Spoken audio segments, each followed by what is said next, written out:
the reading of the psalm and the prayer that's gone before, praying for the Word of God that we might be able to hear it this morning and to give it some consideration. I also appreciate the prayer for the young people and the time of the year in which it is, and when he's absolutely correct that there are a lot of decisions will be made in the next 3 weeks, and if this year's like any other year, there's some young people are going to make decisions that will affect them for the rest of their lives. So may we just keep praying that God would protect them from all the wickedness that's out in the world and all the temptation. This morning we'll spend a little bit of time, I think, continuing in the book of Hebrews, and I'll just remind you of some things that I mentioned the last time we looked at chapter 1 of this particular book. And I tried to frame the book. I'm going to move that because it sounds echoey to me. I tried to frame the book in the, I hope, in the correct perspective, which is people who had a decision to make, quite frankly. People who were tempted and pressured to change something that at one time they were convinced was the right way. And so the book of Hebrews is about continuing to be a disciple of Jesus Christ and not forsaking that way due to some persecution or temptation.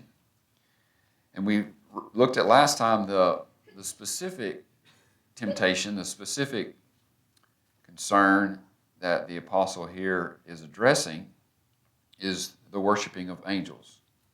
The Bible has quite a bit to say about angels. You might be surprised if you don't know that the Bible will talk about elect angels. It'll talk about angels who left their first estate. It'll talk about fallen angels. The Lord at one time, when he's questioned about the resurrection, he will talk about the resurrection and frame it in this way. He'll say that in the resurrection, we're like the angels. We're neither married nor are given in marriage. And I'll just say this. I take from that statement that because God's purpose for procreation was marriage, that angels do not have the ability to procreate. I take that position. And that being the case, when God created the angels, that was all the angels. He created them all at once, which you might understand is different from us. He created two, and then subsequent generations proceeded from those two. When he created the angels, he created them all at once. There's some interesting things that follow from that, in my opinion, but I won't go into that this morning because our subject is the idea of something capturing our attention or capturing our heart besides Jesus Christ. You may have heard that 1,000, 100,000 times in your life, someone to stand up here and encourage you to be careful that something else does not capture your heart except for Jesus Christ. You may think that you've heard that so many times you don't need to be told it anymore. And I would submit to you that you're wrong if that's what you think. We all need to continually be told that. Be reminded, because there's always things, no matter how young or old you are, there are always things that are out there trying to capture our hearts, or things that sometimes aren't, and our heart is looking for something to capture. And so here the principle is the worshiping of angels. And the apostle gives evidence of why you would be a fool, quite frankly, to worship an angel. And I talked about this last time. We'll move into chapter 2, but I just want to sort of recap a bit. We talked about the evidence that the apostle gave to not worship angels was Old Testament scriptures. A lot of the Psalms, but some other books as well. Old Testament scriptures, which teaches me that a New Testament disciple needs to know what the Old Testament says. It would be very difficult or impossible for me to convince you to do a thing or not do a thing. And the evidence that I'm giving you is the Old Testament says you shouldn't or you should. If you had if the Old Testament was not authoritative over you, if you had never read it and you didn't care about it, then that would have no weight with you whatsoever. There'd be no influence over you to say the Old Testament says you shouldn't do it or you should do it. Now, he's not bringing the Hebrews back under the law. He's using the Old Testament by using the Old Testament, he's saying we're not going back under the law. We're not doing that. But the Old Testament does reveal the character and nature of God, and you can understand a lot about the nature of God from the Old Testament. I've heard it said that the Old Testament does have grace, and the New Testament does have some law. We have the law of Christ that Romans chapter 8 will discuss. So the New Testament is authoritative, and we're here taking some lessons from the New Testament. The Apostle Paul is. Now he is speaking to people, to Jewish Christians who would know the Old Testament, but again, it would behoove us to understand what the Old Testament has to say, especially as Brother Allen was reading.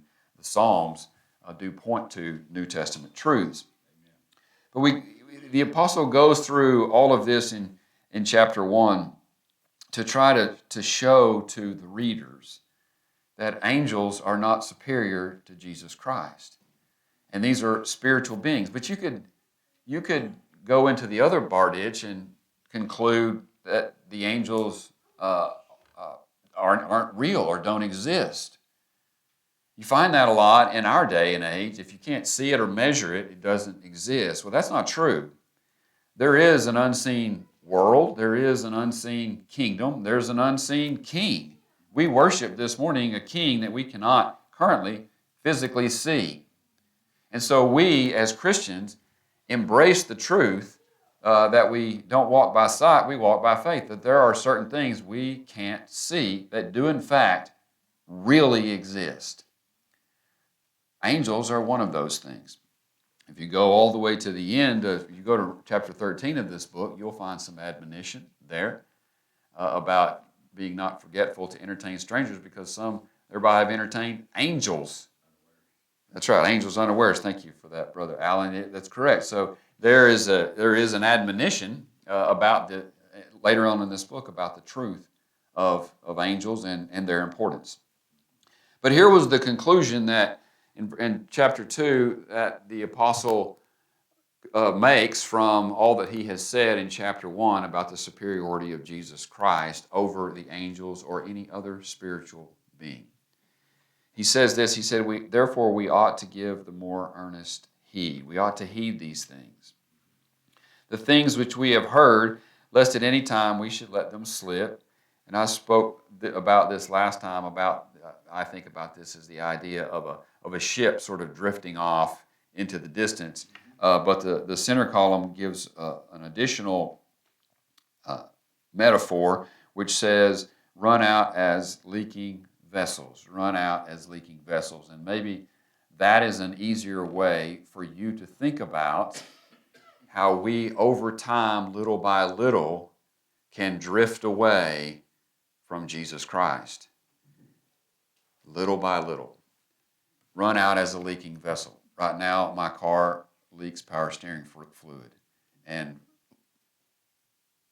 automobile liquid on my garage floor drives me crazy. If you're that way too. I do not like stuff dripping out of my car. So that's something that has to be repaired, but it's not all at once. It's just a drop every probably maybe 4 or 5 drops a day. It's kind of a lot.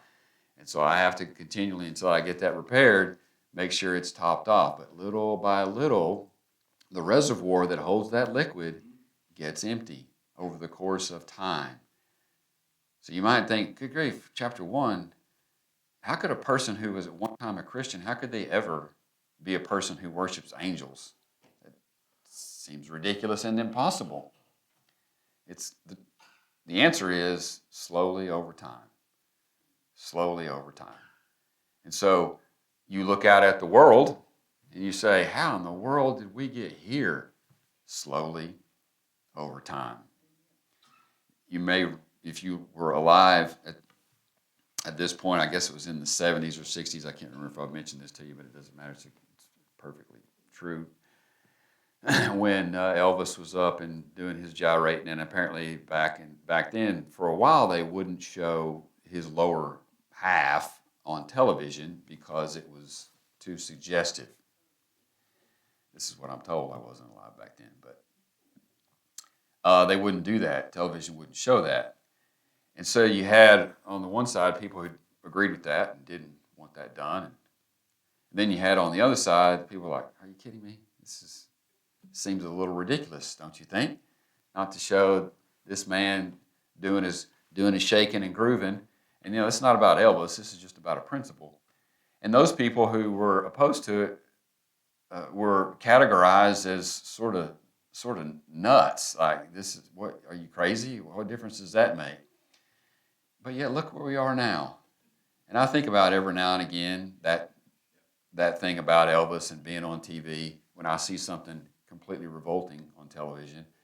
And I realize slowly over time, that's how we got from there to here. It turns out those people were right, weren't they? Those people knew what they were talking about, even when they were categorized as crazy. And then it makes me think the next thought, which is, okay, maybe the people who have some what we might consider a crazy idea now in our age, in 2025, maybe those people are right too.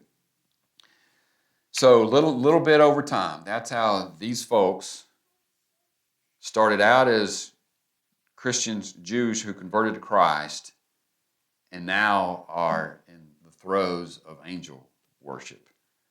Little bit over time. So he tells all of us what's true for them, that principle that's true for them is true for you, a little bit over time. So the little bit that you're pouring into your life right now, you can look ahead a decade and ask yourself, where is the little bit that you're pouring into your life now? Where is that headed? Is that taking you in a positive direction? Is that taking you towards the Lord or away from the Lord?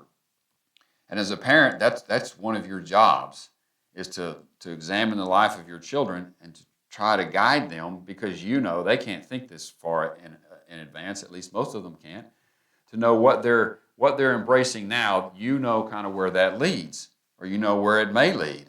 And that's one of our jobs. Well, it's our job to examine ourselves as well and not let a little bit over time take us to a place where we do not want to go. And that is the admonition of the beginning of chapter 2. Don't let a little drip here and there take you away from the salvation in Jesus Christ that is yours. Not talking eternal, but I'm talking about relationship. I'm talking about nearness. I'm talking about a fellowship with Christ. Because the Lord, you will say, well, the Lord in His Word here, quite frankly, says there is a consequence to that. Like, that's not okay with Him. It's not okay if you just have a little leak in your life and that leads you to a negative place, walking away from Christ, worshiping something crazy, getting strange ideas in your mind that don't correlate with the Bible. That's not okay, because he says in verse 2, he says, for if the word spoken by angels was steadfast, now he's talking about Old Testament law. If the word spoken by angels was steadfast, and every transgression and disobedience received a just recompense of reward, that's a maybe confusing phrase, but it's just saying in the law, you got what you deserved. In the law, if you committed a sin, then there was a sacrifice that you had to make for that sin, and if you did not, you were under the judgment of God.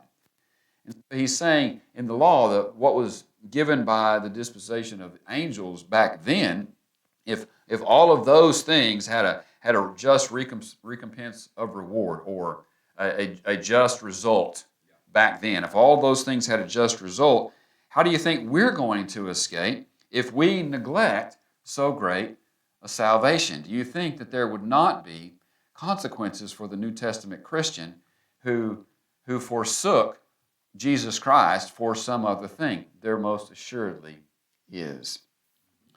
Now, I would like to always think that no matter how neglectful I am in my life of my duty towards Christ, that God would always forgive me and bring me back into the fold.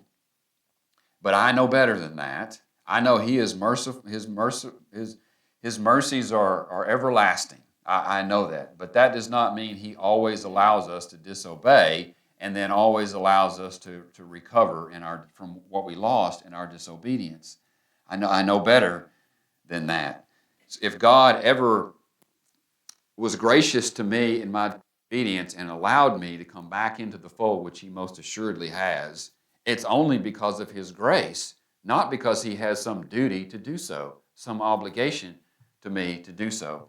If He has ever saved me from some destruction in life that was really mine to own because of my choices, if He ever did that, it was not because He was obligated to do so. It was because it was His grace. He's a merciful and gracious God.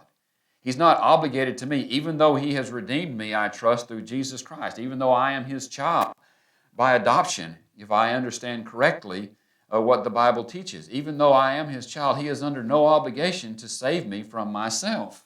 He is under an obligation to save me through Jesus Christ because He has made that commitment to Christ. And so in the covenant, I will be redeemed, I trust.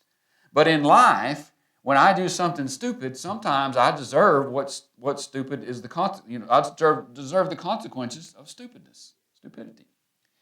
And so that's what He's saying. How are we going to escape? If in the Old Testament, which was a law given, which He knew they could not fulfill, here is a salvation given to us, spoken to us. He says, the more earnest things in verse 1, we ought to heed the more earnestly the things which we have heard. This is a hearing salvation, a thing that you have heard that brings salvation to you, not Christ's redemption eternally on the cross. This is a gospel salvation.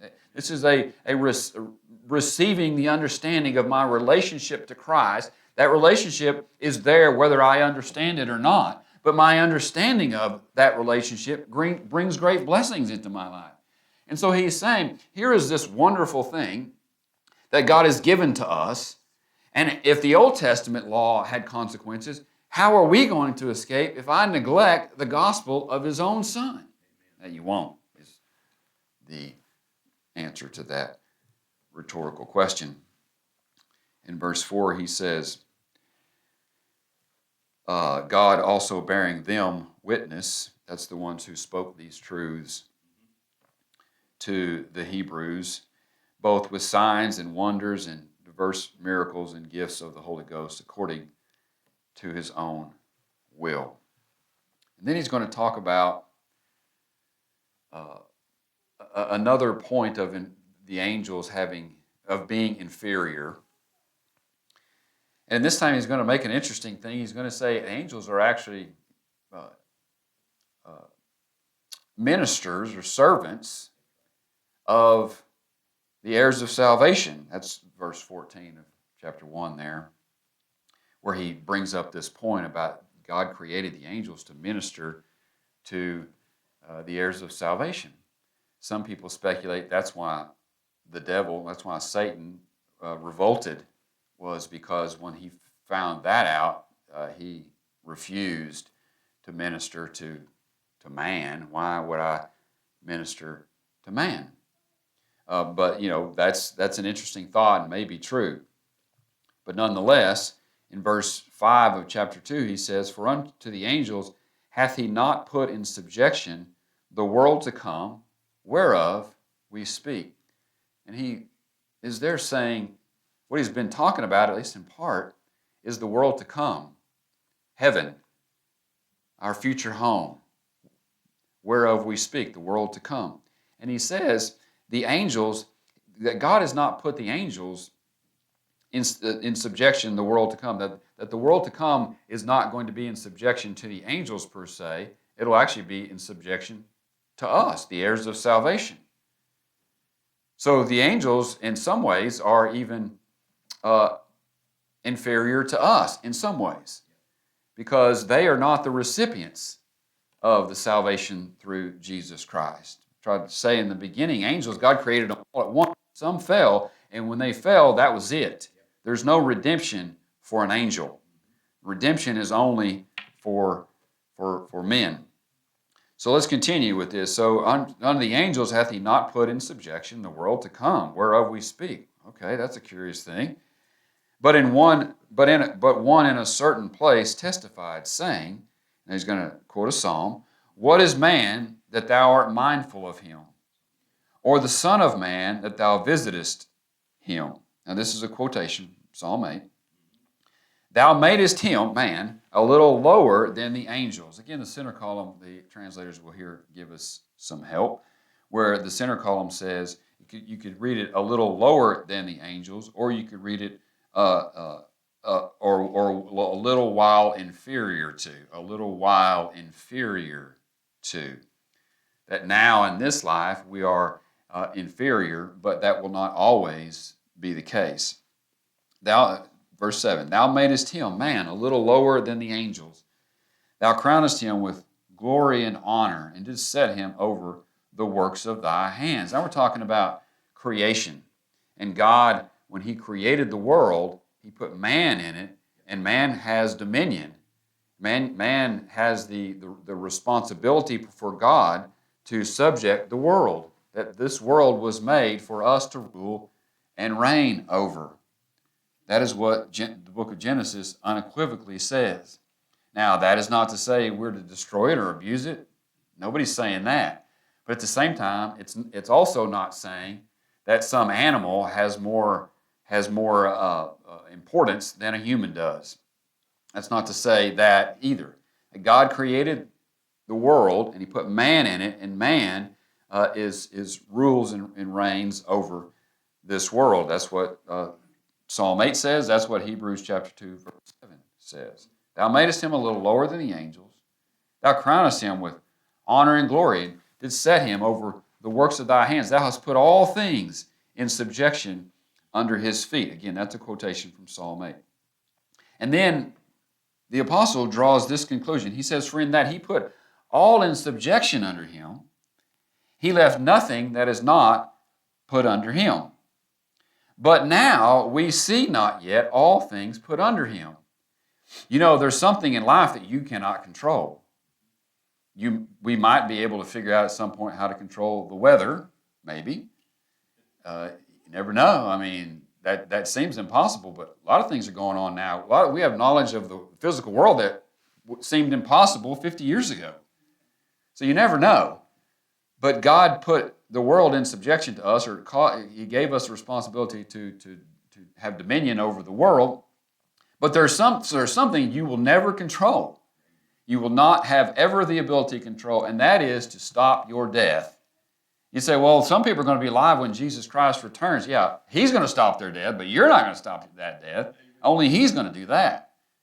So there's something out there that is not in subjection to us. Death rules over us still. We cannot stop it no matter how hard you try, no matter how much money you spend. And that's what the apostle here is saying. But now we see not yet all things put under him or man. But we do see about that issue, we see Jesus. So we can't stop our own death. We don't have dominion over our own death.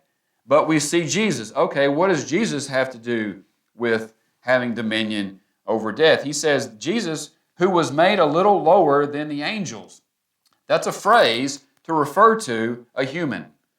He's just going right back to the language of Psalm 8. That Jesus was made a little lower than the angels, just like we were made a little lower than the angels. Or to use the center column reference, a little while inferior to. A little while inferior to. Okay, so here's Jesus Christ. Now remember, he's talking about the dominion of death over us and our inability to dominate over death ourselves. He was made a little lower than the angels. Why? For the suffering of death. That he came as a person, as a human, as a man. He came as a man, and one of the reasons I suppose we all recognize as Christians, that the reason he did that wasn't just flat out to die. There was a need for him to die.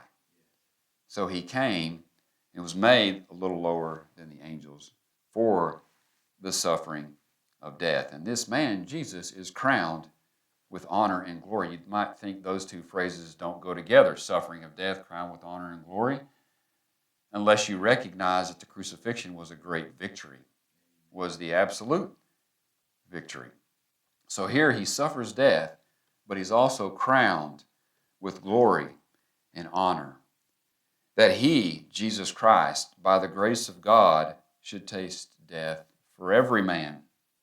For it became him, for whom are all things, and by whom are all things, and bringing many sons unto glory, to make the captain of their salvation perfect through sufferings. You know, if we start to get into the depth of these verses, we first have to recognize and understand that we're the starting point of this passage fits into bigger passages, but this narrow passage here is about the truth of death.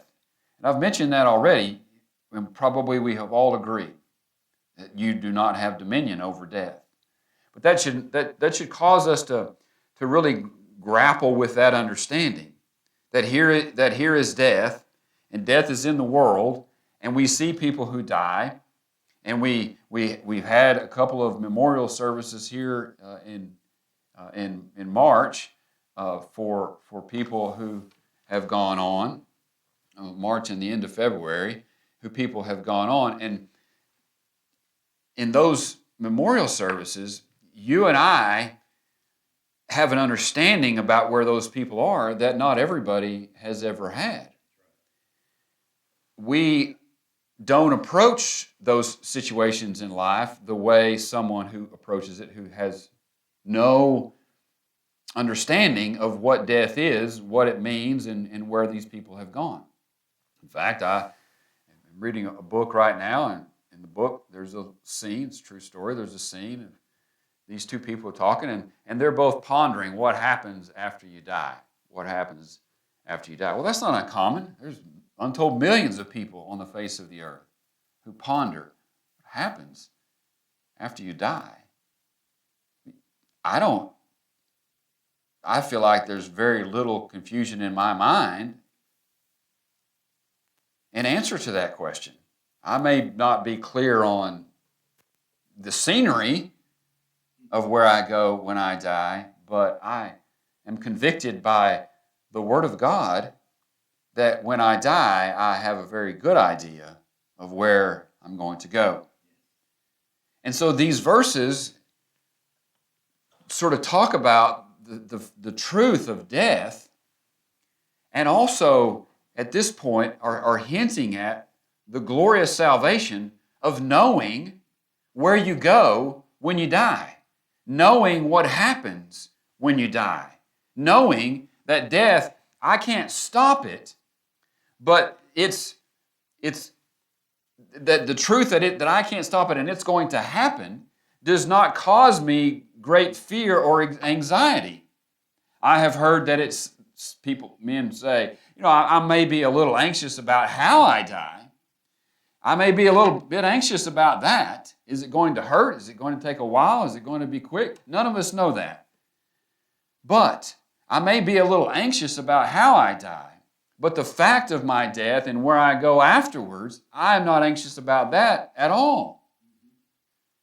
And here the Bible is saying to these people, in essence, angels can't give you that. Angels are not the beings that gave you that salvation, that gave you that understanding of what happens when you die. There is only one person who made that known and understood, and that is Jesus Christ. The conversation that I am referring to in this book that I am reading, neither of these men had an answer. They just talked about it, mused over it, and walked away without any concrete understanding. And I'm listening to this book, and I'm thinking to myself, how sad. How sad. They said, well, philosophers, they've considered this for ages, for hundreds of years, thousands of years. They've tried to understand what is this thing, death, and what happens, and where do you go?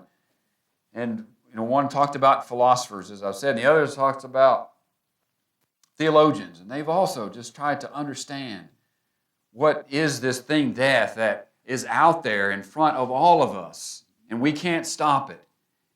And we know the consequences of it, like your body ceases to be amputated.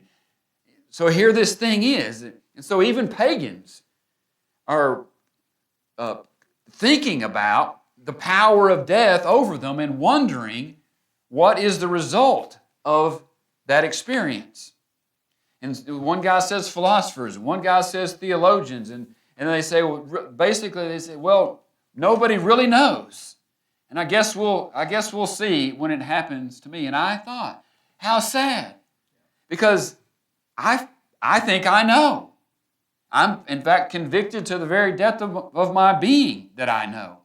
Because of my experience with Jesus Christ over all of these years, it has convinced me of the truthfulness of who He is in His person. And when He says to someone, just a few hours preceding that person's death, today thou shalt be with me in paradise, I trust Him, I take Him at His word. Because His word has been proven to me to be true in so many other cases. And so here, the argument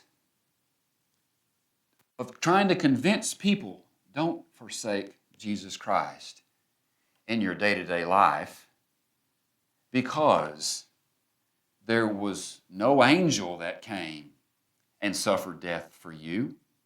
There was no angel who was made the way you are, a little lower than the angels. There was only one person who came and stood in your stead, and that was Jesus Christ. And so here, He's saying that He, by the grace of God, should taste death for every man, not every man without exception, but every kind of man, woman, rich, poor, white, black, educated, uneducated. Divide the world into as many groups as you want. Every nation, kindred, and tribe, and tongue. That all of those people, the Lord has redeemed, and He tasted death for all of His people. I could talk a little bit about the sense of taste, but that is the most acute perception, the most acute sense, is to put something in your mouth and taste it. Verse 10, for it became Him, for whom are all things and by whom are all things, bringing many sons to glory, to make the captain of their salvation perfect or complete through sufferings. The suffering that Jesus Christ endured in His subsequent death didn't fill in some imperfection in His nature. It didn't make Him perfect or complete in that way. But it did make Him complete in redeeming lost children. That to be the Redeemer, He had to redeem. And redemption required a substitute or a Savior. And therefore, that's how He was completed or made perfect. For both He that sanctifieth and they who are sanctified are all of one.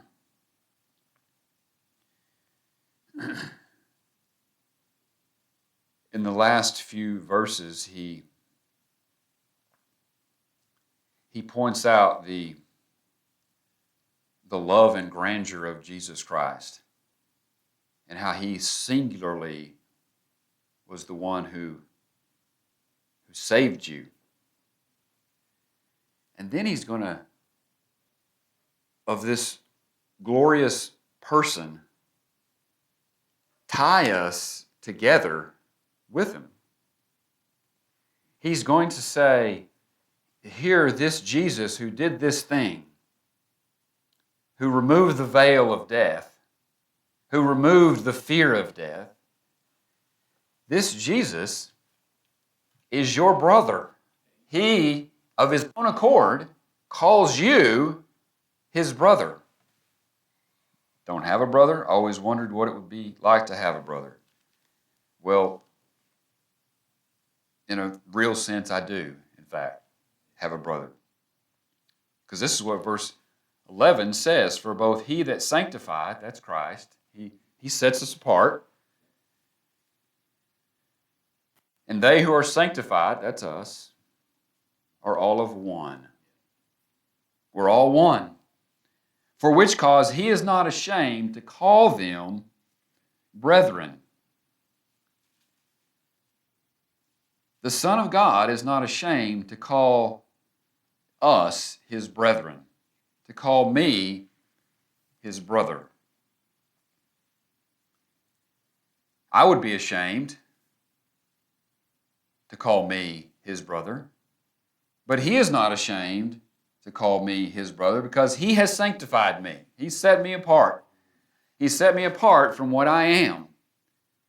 And so if he's not ashamed of a thing, then I should not be ashamed of a thing. Somebody gave me some advice one time, many years ago. It was in a conversation about speaking to children about intimacy. Not young children, but at some point, we as parents have the responsibility to help them navigate that area of life to a degree. And anyway, you can get all balled up about that and, just be embarrassed and ashamed of it, quite frankly. And this person said, you should never be ashamed to talk about something that God was not ashamed to create. And that helped me a lot. Now, God created this, and he created it to be a part of a specific context of married people. It's just married people. And if God was not ashamed to create it, I should not be ashamed to discuss it in the context of God's purpose for it. Well, Jesus Christ, if he's not ashamed to call me his brethren, then I will do my very best for me to not be ashamed to call me his brother, because I know that I am only his brother through covenant, through adoption, because he saved me.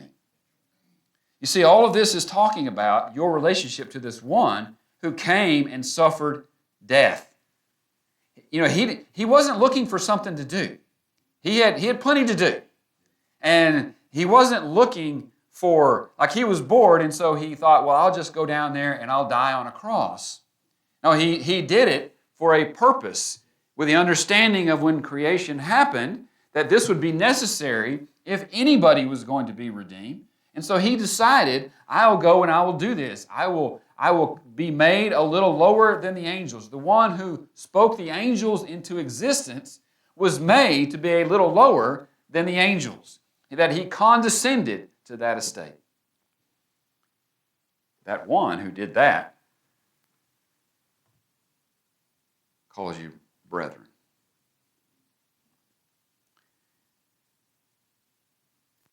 Both he that sanctifieth and they are sanctified are all of one. Is not for which cause he is not ashamed to call them brethren, saying, again, a quotation, Psalm 22, I will declare thy name unto my brethren. In the midst of the church will I sing praise unto thee. I take that to be a prophecy of what we did this morning, that the Lord Jesus Christ, he's speaking to the Father, and he says, I, Jesus, will declare thy name, the name of the Father, to his brethren. And in the church, the assembly, that he, Jesus, will sing praise to the Father. And that's through us, through the Spirit moving us to sing praise to the Father. It's a prophecy of what we are engaged in this very morning. You see, the Son of God who came and tasted death for every man, that it was his purpose that throughout the ages he would be worshiped just like this. So we are here by his ordinance. We are here by his grace. And therefore, what we are engaged in, some Sundays maybe an egg and the sermon is as boring as it could be. But you could still come and you could sing praise to God the Father through Jesus Christ. and we are following in him to honor the fact that he tasted death for me and he's my brother. But he also says this, verse 13. The apostle says he calls himself your brother. But in verse 13 he says, and again, I will put my trust in him, and behold, I and the children which God hath given me. You know that we're also considered his children? You may recall the prophecy of the virgin birth in Isaiah chapter 9, verse 6, and there it gives a number of names for the one who was born of a virgin, Jesus Christ. Wonderful, Counselor, the Prince of Peace. And you may also recall the title of Everlasting Father is given to Jesus Christ. How could Jesus Christ, I thought the Father was God the Father. He is. Then why does the Bible in that place say he is the everlasting Father? Why does the Bible in Hebrews chapter 2, verse 13 say we are his children? I said before, all of these relationships that are in the natural world, mother, husband to wife, Brother Allen mentioned that already, husband and bride, father, child, mother, child, child to mother, child to father. All these relationships that are in the natural world are here because God put them in creation so we would better understand our relationship to him. It's not the other way around. And so here the Bible is using the relationship of children, us being the children of Jesus Christ. He says, God, the children that God hath given me, the elect are the children of Jesus Christ in a particular sense. He is our everlasting Father. You might think, well, okay, I can see how a relationship from a child to a father is one to be of reverence and respect and an understanding of wisdom, and that certainly we have those kinds of characteristics to our relationship to Jesus Christ, and that's maybe all of it. I don't know, but I do think about how the Lord in John 5 talks about the voice of the Son of God, and in John 5 he talks about how in the resurrection it's his voice, and his voice is going to speak the dead bodies to life. But before he talks about that raising to life, he says, the time is coming and now is when the dead shall hear the voice of the Son of God, and they here shall live. Do you know that your spiritual life, which we call being born again, did you know that is a direct result of the voice of the Son of God? That if you have spiritual life, it is because he has spoken to you and you are now regenerated or born again. And in that obvious sense, the new creature in me, this thing that's born of the Spirit, is a child of Jesus Christ who spoke it into existence. He is, in fact, the everlasting Father. He's not God the Father, but one of his titles is the everlasting Father of us, the elect, his children. Finally, I'll just close very quickly with the last few verses because I probably talked about these things quite a bit as we've gone along. But as he starts to sum this up, where he began, there's something we cannot rule over. But there's someone who came and took that power away, which is death. He says this, for as much then as the children, that's us, are partakers of flesh and blood, he also himself likewise took part of the same. Here the Son of God comes down to the earth, is made of flesh and blood, so he can die. And through that death, that he destroyed him that had the power of death, that is the devil. That's not to say the devil can go around just killing people at will. The book of Job teaches us contrary to that. The power of death, he clarifies in verse 15, which is a fear of death. The devil should not have the power to make you afraid of death. No one should have that power over you as a believer in the Lord Jesus Christ. But he says, verse 15, deliver them, that's a salvation, to be delivered. That's just basically a transliteration of salvation. And deliver them who through fear of death were all their lifetime subject to bondage. Subject to bondage. This could be a reference to Old Testament law, but in a more general sense.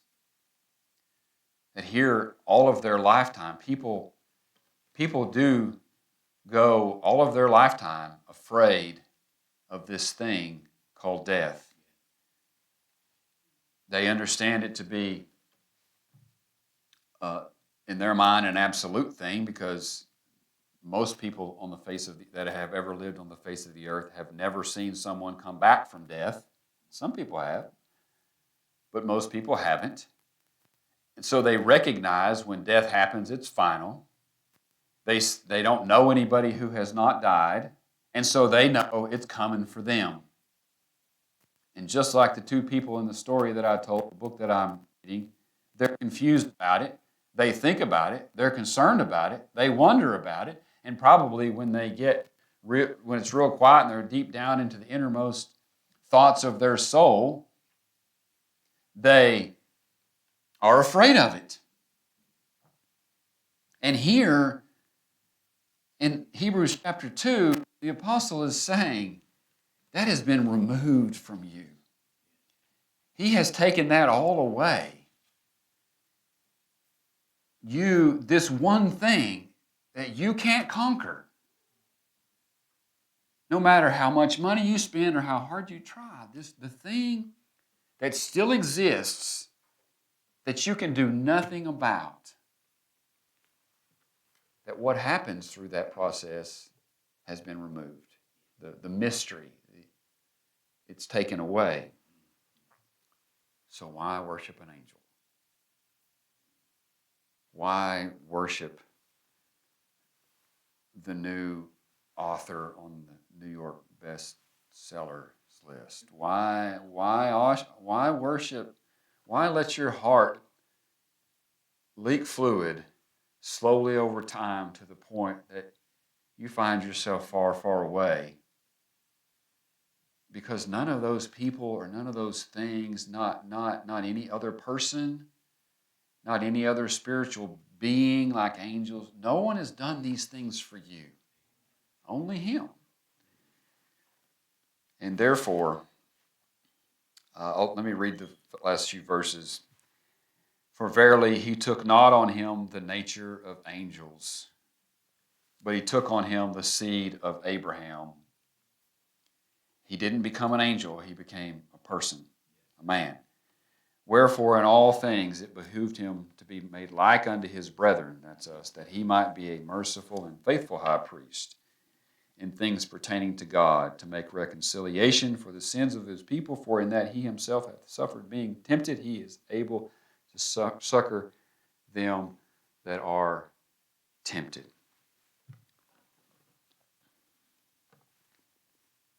If you've heard this and you feel like, if I think about a spiritual condition, if I were to be real honest, I may have a little puddle of fluid on the old garage floor.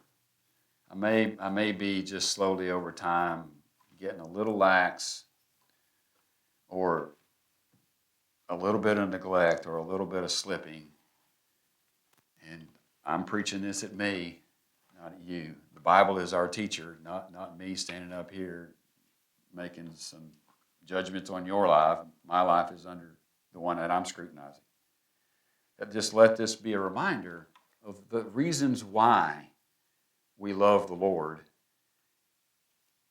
because He, and all of the manifold things He's done for us, He's removed the mystery of what happens to a person who lays there in a coffin. We know where they are. So I'm thankful to the book of Hebrews, and I'm thankful for your attention this morning. Let's sing Amazing Grace, and we'll